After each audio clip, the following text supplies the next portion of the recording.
Today we're going to translate the shapes that we have been learning about into a beautiful painting. We're going to learn how to draw shapes, how to fill them in, and even how to paint the background around them.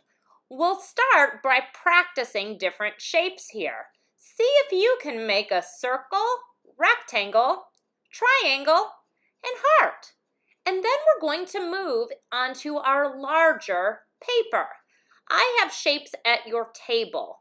You may look at them or you may choose to trace them. This shape here is a square. It has 4 equal sides. Now I'm going to pick up this oval.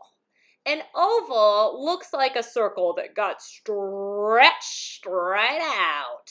All right, that's a good looking oval. Now I'm going to make a triangle. A triangle has 3 sides. Sometimes I like to move my shape around before I draw it to kind of see where I'd like it to wind up on my paper. 1, 2, 3 sides. All right, now a circle right next to my oval. Now I think I'd like a rectangle. A rectangle also has 4 sides, but 2 are short and 2 are long.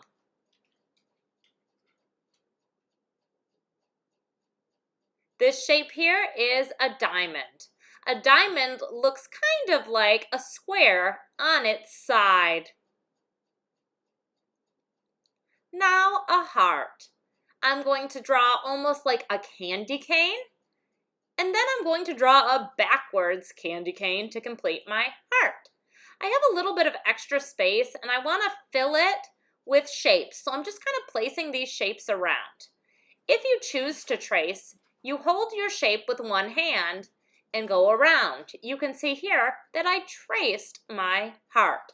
Now comes a star. I think maybe I can squeeze one right here in between these shapes. Again, if you're having trouble making the shape, feel free to trace it. There's nothing wrong with that. I'm going around the sides. When I trace, it's like practicing with my drawing. Next time, maybe I'll be able to draw it all by myself. Now my work is done. I need to double check and make sure I have my name and class code on the back. And then I'm just going to stack it one piece on top of another on my table. Perfect. Next time, we will be painting. When we paint, you get a tray that looks like mine. It has all of the colors that we need. Red, pink, orange, peach, yellow, white, green.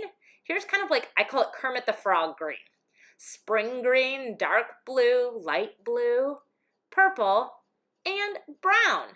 You start by choosing which color you would like, and you pick up your brush and you put it on to the hair part of the brush. So there we go, red, and it's on the hair of the brush. Now I'm going to choose a shape. I'll choose this circle. I'm tracing around my shape with the paintbrush. Then I'm going to fill with that color, back and forth, back and forth. My paintbrush is tiptoeing across my paper like a ballerina. Now I need to rinse my brush. I'm going to swish it in the water, and now I'm going to draw lines on this sponge. That dries the brush and makes sure that it's really clean. Now I'm ready for my next color, pink. I'm going to trace around the oval, tiptoes of my paintbrush. I'm being very gentle. I'm not scrubbing. When my paintbrush gets dry, I just dip it back in. Now I'm ready for a new color. You guessed it, water.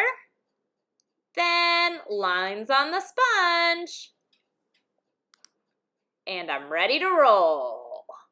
I'm tracing my heart with orange. And then I'm going to fill with that back and forth motion. Now say it with me, water, sponge, and paint.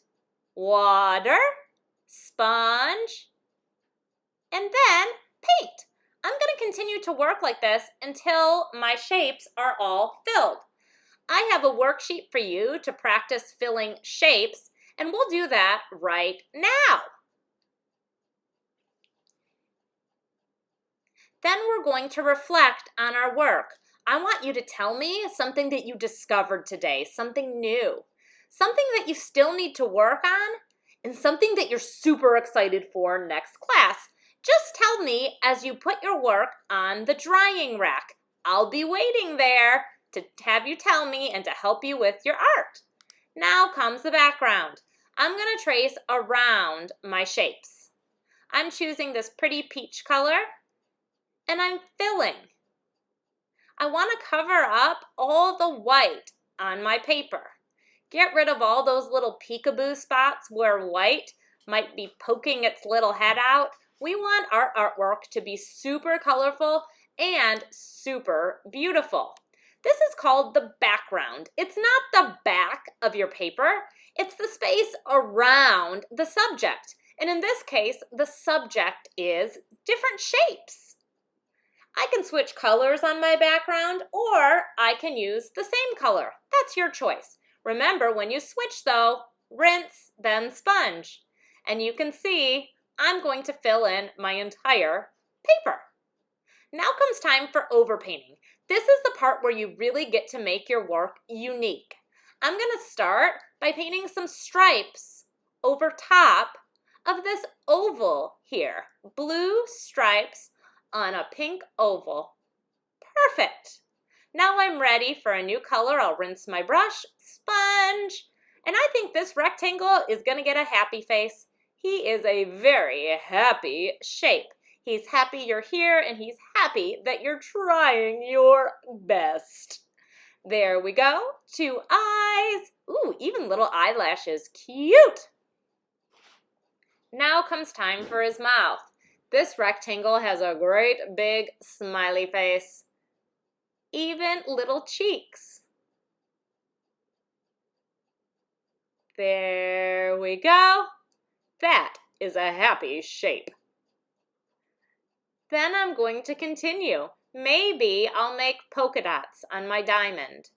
Purple polka dots on a pink diamond. Now I think I will make zigzag lines.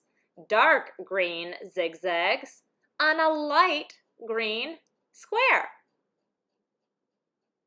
This is called overpainting because you're painting right over something that's dry.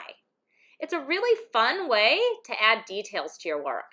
Here's a happy star. He's winking at you, saying, "Hey, good job," with a cheek. Cute, cute, cute.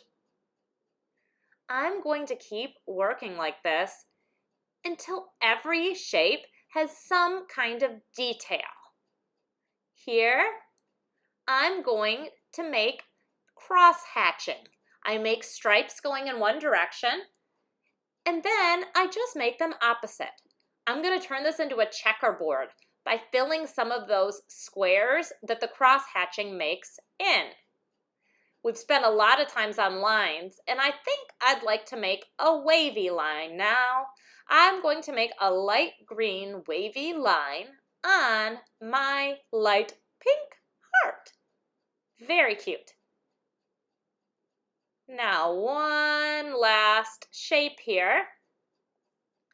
I want to give my heart a happy face. This is one of the happiest shape paintings that I have ever seen.